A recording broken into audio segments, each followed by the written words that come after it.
They came expecting to conquer. We answered with coffee machines, dance floors, and retro game consoles. This isn't just a war, it's an intergalactic comedy of innovation, where every invasion turns into an engineering experiment. Welcome to Earth, where absurdity beats firepower every time. The Great Engineering Bamboozle. Admiral Zarn Vok slammed his appendages on the crystalline conference table, causing several other high command members to flinch. Their antennae twitched nervously as holograms of Earth's latest defense victories played in the background. This is, without question, the most humiliating rout in the history of the Galactic Concordat, Admiral Zarn Vok announced, his voice modulator crackling with barely contained rage.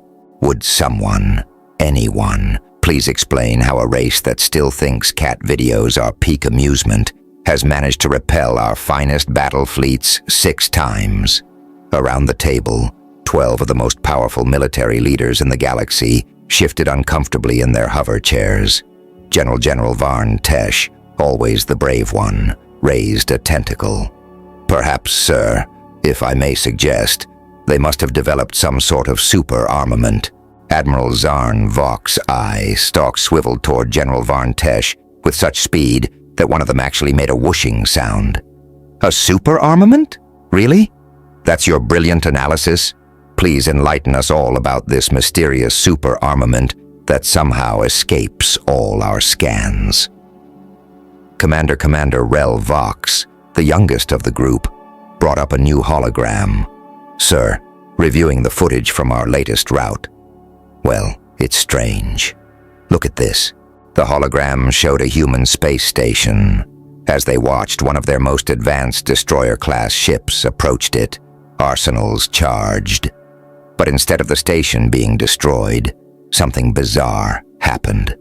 The station's waste disposal system suddenly reversed, spraying frozen sewage at incredible velocities directly into the destroyer's primary armament ports.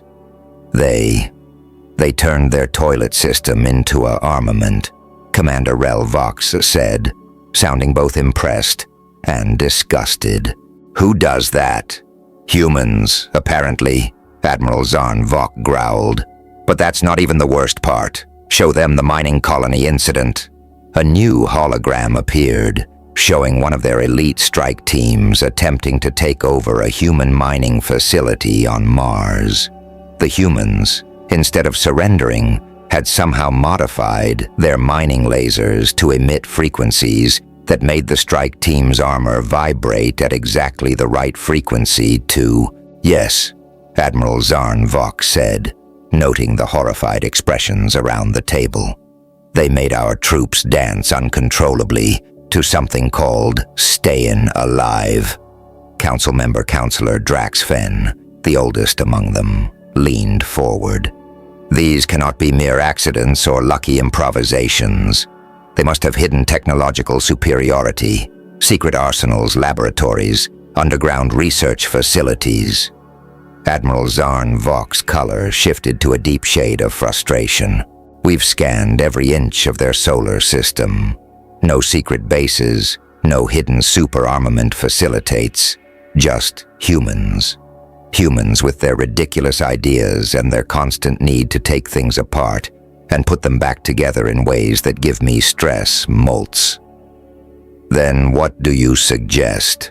Admiral General Varn Tesh asked, carefully keeping 3 eyes on the exit. We need to understand how they think. What makes them so dangerous? I'm dispatching our best intelligence agent to Earth.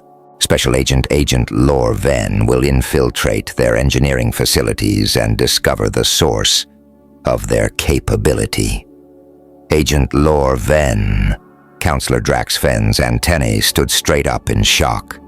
The same Agent Lor Ven who concluded that humans drink coffee because they're attempting to commune with dark energy beings. The very same, Admiral Zarn Vok confirmed. At least they'll never suspect someone that incompetent of being a spy. As the meeting concluded, Admiral Zarn Vok remained behind, staring at the holograms. A human had taken one of their quantum phase rifles, attached it to something called a waffle iron, and created an armament that would shoot holes in reality. The worst part, the human's official report just said, "I wondered what would happen." "Computer?" Admiral WarpVox said to the empty room. "Remind me again how many patents the average human engineer files per year." "Average of 7, sir," the computer responded, though I feel compelled to note that most of them are officially classified as, quote, "weird, but potentially useful stuff I made in my garage." Admiral WarpVox's eyes drooped. It was going to be another long solar cycle. Special Agent Lor Ven straightened his human suit for the 100th time. The intelligence department had assured him it was perfect. A flawless business casual ensemble, complete with something called khakis. Yet the humans at Global Engineering Solutions kept giving him odd looks. Perhaps it was because he'd chosen to wear the pants as a shirt, and the shirt as pants. Fashion was so subjective anyway. "And here's your visitor badge, Mr. Tell. Agent Lor Ven," said Morgan Fields, the facility's security chief. She squinted at him. "Interesting name? Norwegian." "Yes, absolutely. Norway, land of the fjords." "Fjords, those two." Agent Lor Ven made a mental note to update the cultural database again. Amanda led him through the facility's main engineering bay, where humans swarmed over various pieces of tech like ants at a picnic. Many of them were wearing shirts with strange phrases like, "I void warranties for fun," and "If it ain't broke, you're not trying hard enough." "Here's where we do most of our reverse engineering work," Amanda explained, gesturing to a large workspace filled with dismantled alien tech. Though the team prefers to call it creative reinterpretation of extraterrestrial design principles. Agent Lor Ven's third heart nearly stopped. In one corner, a junior engineer was using a quantum phase manipulator, a device capable of altering the fundamental forces of reality as a coffee maker. "Excuse me," he squeaked, trying to maintain composure. "That device costs more than your entire solar system's GDP." The engineer, whose badge identified her as Jenna Torres, looked up and grinned. "Oh, this thing. Yeah, it was way too inefficient before. All that capability just to bend space-time. Please. Now it makes perfect espresso and can toast a bagel in -3 seconds. Want one? The bagel arrives before you're hungry." Agent Lor Ven declined, mainly because his race was allergic to Paradox toasted bread products. He moved on quickly, only to stop dead in his tracks at the next workstation. A burly engineer named Logan Bright was cheerfully whistling while attaching what appeared to be gaming console controllers to a Class 7 planetary defense system. "Check this out," Mike called out excitedly. "Now we can control the entire defense grid using PlayStation controllers. The interns are already better at shooting down invasion fleets than the AI was. We're calling it Space Invaders Reality Edition." Agent Lor Ven made frantic notes in his data pad. But the original control system was designed by the greatest minds in the galaxy. "Yeah, but have you tried using it?" Mike shrugged. "The interface was terrible. Now my kid can defend the planet while doing his homework. Multitasking." Further down the lab, things got worse. Dr. Elliot Kwan was presenting his latest project to a group of wide-eyed interns.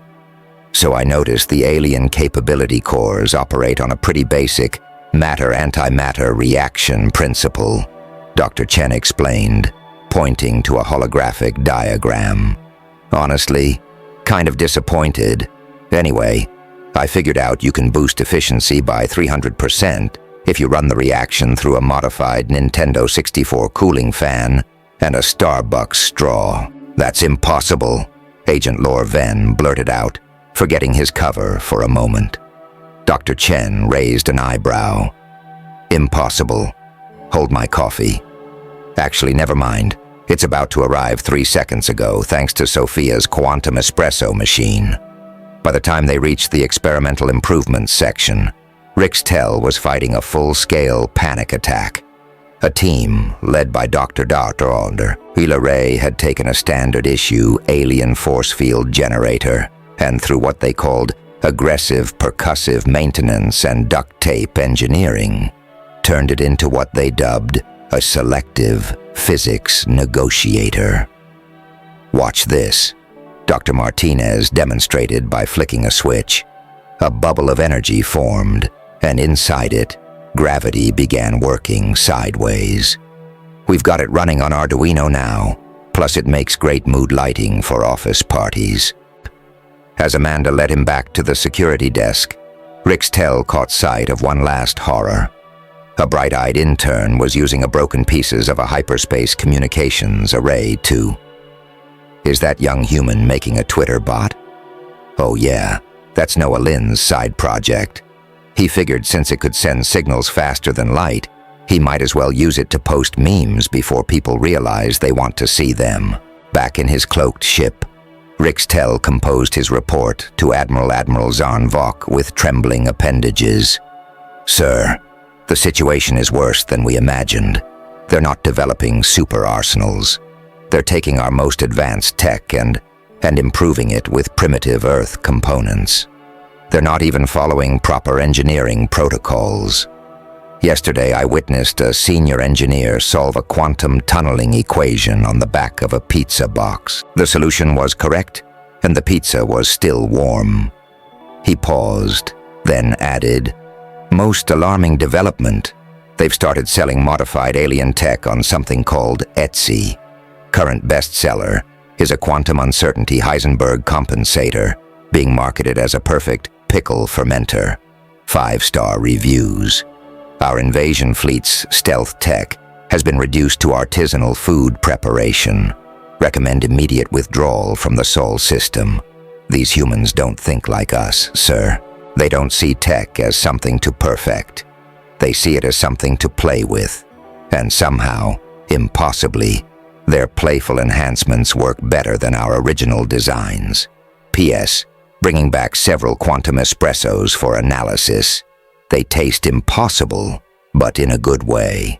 Admiral Zarn Vok stared at the holographic display with what his medical provider would later diagnose as acute stress-induced antenna paralysis. The transit system invasion of Earth should have been perfect. The Concordat had spent decades secretly installing their quantum transportation network beneath every major human city. When activated, it would allow their forces to materialize instantly at strategic locations worldwide. Instead, he was watching a live feed of his elite shock troops being launched through the tubes like chattering pinballs in a cosmic game machine. "Status report," he managed to croak. Colonel Yax Teal pulled up another display, trying very hard to maintain a professional demeanor despite the high-pitched screaming coming through their combat channels. "Well, sir, it appears the humans, how do I phrase this diplomatically? They've turned our transit system into what they're calling the galaxy's biggest pneumatic tube set." "They've what?" "Apparently, a human transit engineer named Leo Kim noticed our quantum tunnels during a routine subway maintenance check. Instead of reporting it to their authorities, he posted about it on something called Reddit. The post was titled, 'Found Alien Tech in Subway, LOL. Any ideas?' The display showed another squad of their finest warriors being shot through a modified transit tube at approximately 12 times the intended speed.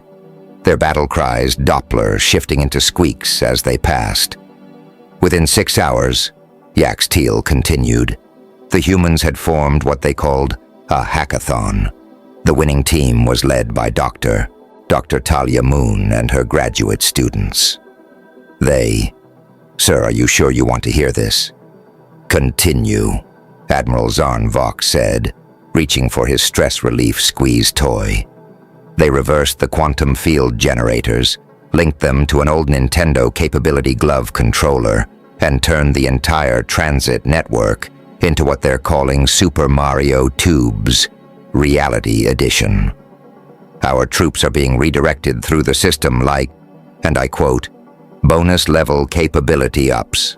See on screen, a group of Concordate commandos emerge from a tube directly into a giant pit of foam cubes.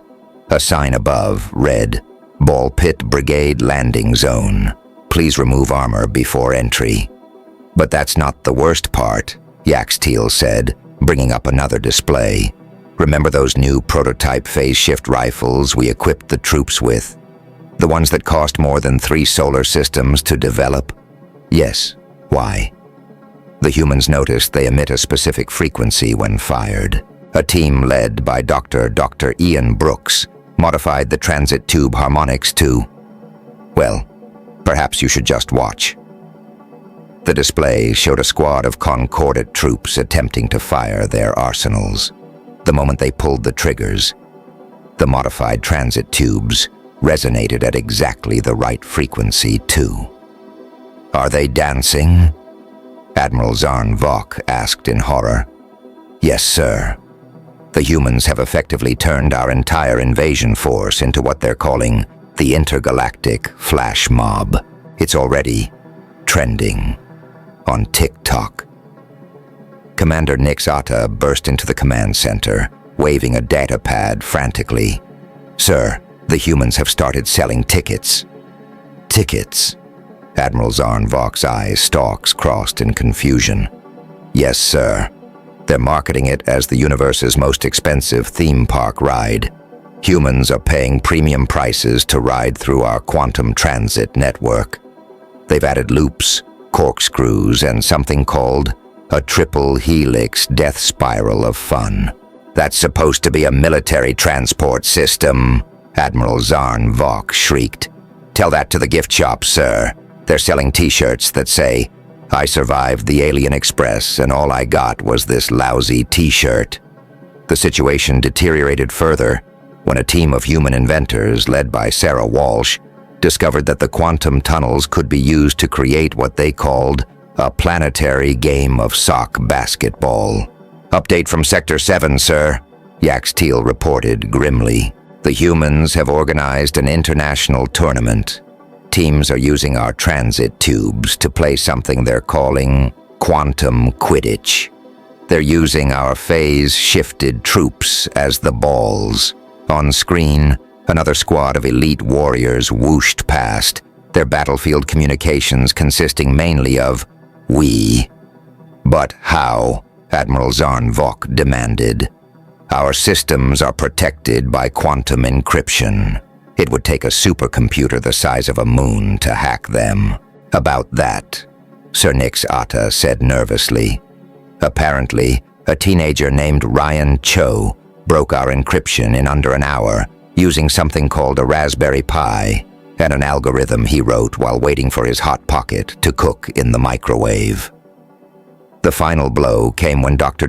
Lila Kent, a transportation engineer turned quantum tube DJ, figured out how to use the transit system's harmonic frequencies to turn the entire network into what she called the universe's biggest subwoofer. Sir Yaxteel reported, Our troops are being enthusiastically redirected through the tubes in sync with something called Sandstorm by Darude. Admiral Zarn Vok watched as his invasion force, the pride of the Concordat military, was systematically transformed into unwitting participants in what humans were now calling the greatest show on Earth. The tubes pulsed with rhythmic lights, their quantum harmonics perfectly synchronized to Earth music, while transformed soldiers bounced through in perfect beat.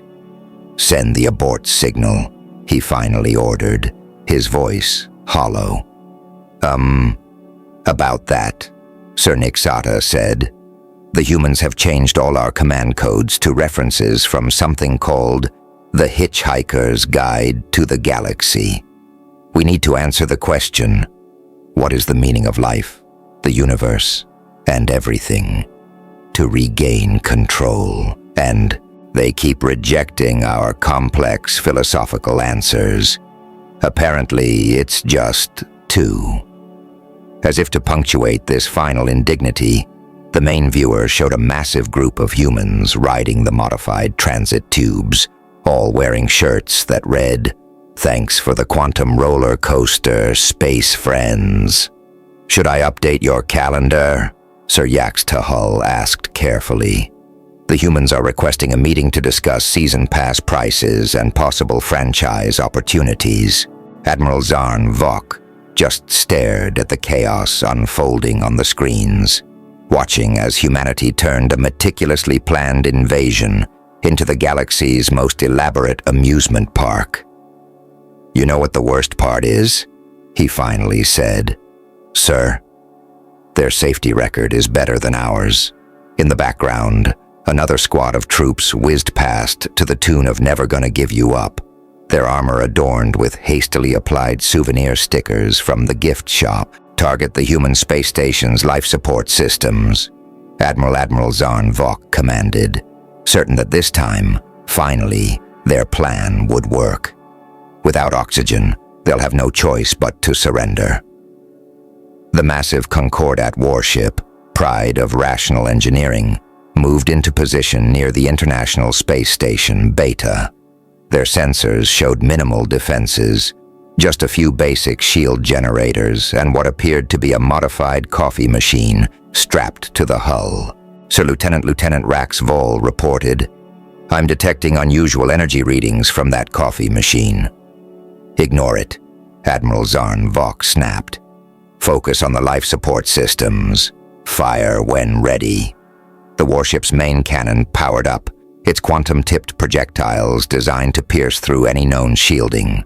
But just before they fired, the coffee machine on the station's hull started glowing. Inside the space station, Chief Engineer Dr. Miravail took a long sip from her Engineers Fix Everything mug. "Hey, Dave, they're about to shoot at our oxygen systems." Ethan Ramos looked up from his tablet, where he'd been playing Angry Birds. "Again? Don't they ever learn?" "Nope." Rebecca grabbed her toolbox, actually a repurposed alien medkit they'd captured last month. "Want to show them our new party trick?" "Fire," Admiral Zarn Vok ordered. The cannon launched its attack, only to watch in bewilderment as the projectile stopped mid-flight, reversed direction, and transformed into what appeared to be. "Are those marshmallows?" Lieutenant Rax Vol asked in disbelief. "Technically, they're quantum-stabilized foam particles." Rebecca's voice came through on their command channel. "We noticed your arsenals use exotic matter as a base component. Turns out if you run that through a modified espresso machine and a hair dryer, you can turn any attack into snack food. Anyone want s'mores?" Admiral Zarn Vok's eye stalks twitched violently. "How are you broadcasting on our secure channel?" "Oh," that David chimed in. "We hooked up our old Nintendo DS to your communication array. The Wi-Fi card in those things is surprisingly good at hacking quantum encryption." "Who knew?" The Admiral switched tactics. "Target their reactor core," Sir Lieutenant Rax Vol interrupted. They appear to be playing music. Through the ship's sensors, they watched in horror as the station's crew had started what appeared to be an impromptu dance party. The reactor core's radiation was being channeled through a series of modified Xbox Connect sensors, turning the deadly energy into a light show. "Is that Dancing Queen by ABBA?" someone on the bridge asked. "Launch the boarding pods," Admiral Zarn Vok ordered in desperation. The pods shot out from the warship, heading straight for the station's airlocks. That's when the humans revealed their next surprise. "Check this out," Rebecca announced proudly. "We took your artificial gravity generators, reversed the polarity, and hooked them up to a Dance Dance Revolution pad." The boarding pods suddenly found themselves caught in what could only be described as a cosmic game of ping-pong. bouncing between gravity fields that moved in time with someone's expert dance moves. "High score!" David cheered as another pod went flying past the bridge window, its occupants waving helplessly. But how are you maintaining life support?" Admiral Zarn Vok demanded. "We targeted all your oxygen systems." "Oh, that?" Rebecca sounded almost disappointed in their lack of imagination. "We just rerouted everything through the station's old Nintendo Wii. Those things have amazing ventilation systems, you know. Plus, now we can play Wii Sports while adjusting atmospheric pressure." The situation deteriorated further when Dr. Hana Lee decided to demonstrate their latest innovation. "Watch this. We turned your quantum torpedo's containment field into a bubble machine." The space around the station filled with iridescent spheres, each containing a perfect atmospheric mixture and, somehow, tiny rainbow lights. "The crew's favorite part," David added, "is that if you pop them, they play different musical notes. We've got a jazz quartet practicing Moonlight Serenade up in the observatory." Admiral Zarn Vok watched in mounting horror as his mighty warship was slowly surrounded by musical bubbles, while the space station's crew continued their party, completely unconcerned about the attempted invasion. Sir Lieutenant Rax Vol reported nervously, "They've started broadcasting their playlist to our ship, and I think the crew is starting to dance." Indeed, several bridge officers had begun swaying to the music, their antennae bobbing in time with "Stayin' Alive." "One last thing," Rebecca's voice came through again. "We noticed your ship's quantum core runs a bit inefficiently. We took the liberty of rewriting your engine protocols. You should be getting about 30% better fuel efficiency now." "You're welcome. You hacked our engine. How? Would you believe we did it using a graphing calculator and a toaster?" David asked. The toaster was really just for moral support, though. And toast. The final indignity came when they detected a small object approaching their ship. It was the space station's original coffee machine, now modified with alien tech, delivering fresh espresso to their bridge. "Compliments of the chef," Rebecca's voice chirped. "We figured if you're going to try to kill us, you might as well have good coffee while doing it." Admiral Zarn Vok took a sip despite himself. It was annoyingly the best coffee he'd ever tasted. "Should I log this as another successful defense?" Sir Lieutenant Rax Vol asked, also drinking coffee. "Log it as what it is," Admiral Zarn Vok sighed. "A reminder to never underestimate human inventors with access to old gaming consoles and kitchen appliances." In the background, the space station's crew had started a conga line in zero gravity, using the repurposed boarding pods as disco balls. Admiral Zarn Vok stood on the bridge of the super dreadnought, ultimate engineering perfection, surrounded by the largest fleet ever assembled in Concordat history, 10,000 ships, each armed with their most advanced arsenals. This time, there would be no games, no improvised defenses, no human trickery. "All ships report ready," Sir Commander Nixata announced. "Our new arsenals are completely unhackable, totally secure, and absolutely impossible to modify." "Excellent." Admiral Zarn Vok's eye stalks gleamed with anticipation. "Send the surrender demand." The message went out.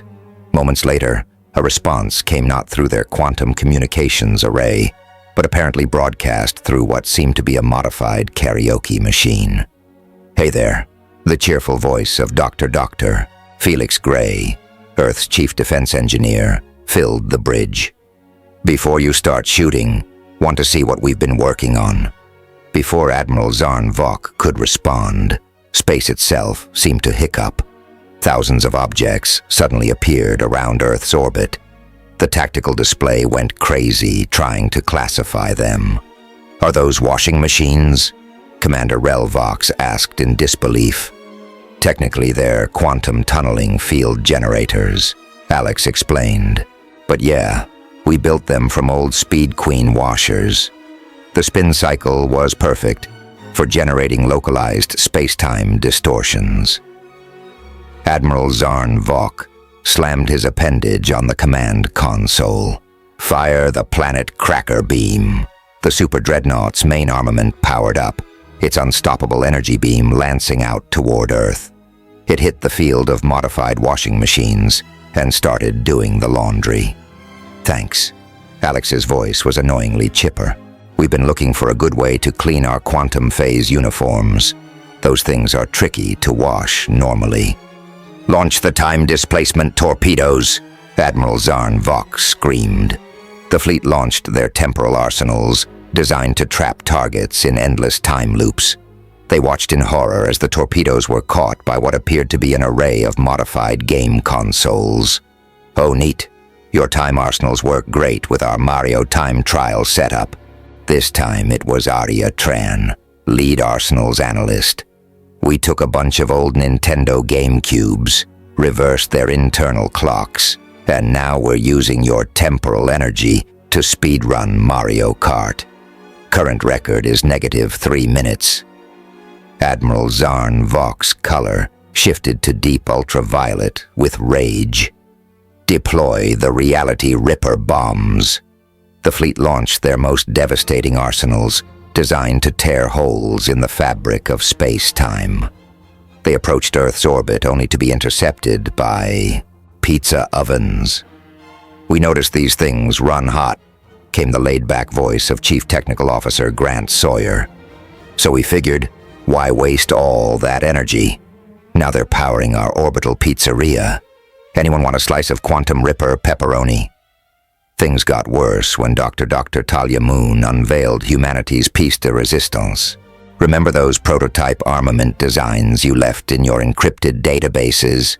The ones we totally didn't hack using a Tamagotchi and a potato clock? Admiral Zarn Vok's hearts all skipped a beat. Well, Lisa continued, we made a few improvements. Hit it, team. Suddenly the space around Earth lit up with thousands of devices that their sensors couldn't even classify. Each one appeared to be made from a bizarre combination of alien tech and Earth appliances. Is that a microwave? Commander Rel Vox squinted at the display. With our phase cannon attached to it? You know how microwaves always heat food unevenly? Lisa asked. Turns out that's really useful for creating localized space-time distortions. Who knew? The fleet's sensors began reporting impossible readings as their most advanced shields were bypassed by arsenals cobbled together from kitchen appliances and video game consoles. Sir, an officer shouted, they're using modified toasters to redirect our quantum torpedoes. The humans have turned our gravity bombs into what they're calling a cosmic bouncy castle. Someone just texted LOL to our secure command channel using a modified speak spell. The coup de grace came when Earth's orbital defense grid activated. Each satellite was impossibly powered by what appeared to be... Is that a Furby controlling our captured fusion core? Admiral Zarn Vok asked weakly. Oh yeah, Alex chimed in again. Turns out those things are great at managing plasma containment fields, once you get past the creepy staring. The final straw was when humanity unveiled their secret armament. A planet-wide network of modified alien tech that they dubbed the Everything Cannon. It's pretty simple, really, Jenny explained as the network powered up. We took all your arsenals, ran them through a Bitcoin mining rig and a waffle iron, and now they make rainbow space fireworks while playing every song ever recorded. Watch. The entire human fleet lit up, each jury-rigged device contributing to a display that was equal parts terrifying and festive. Somehow they'd turned the most advanced arsenals in the galaxy into the universe's biggest sound and light show.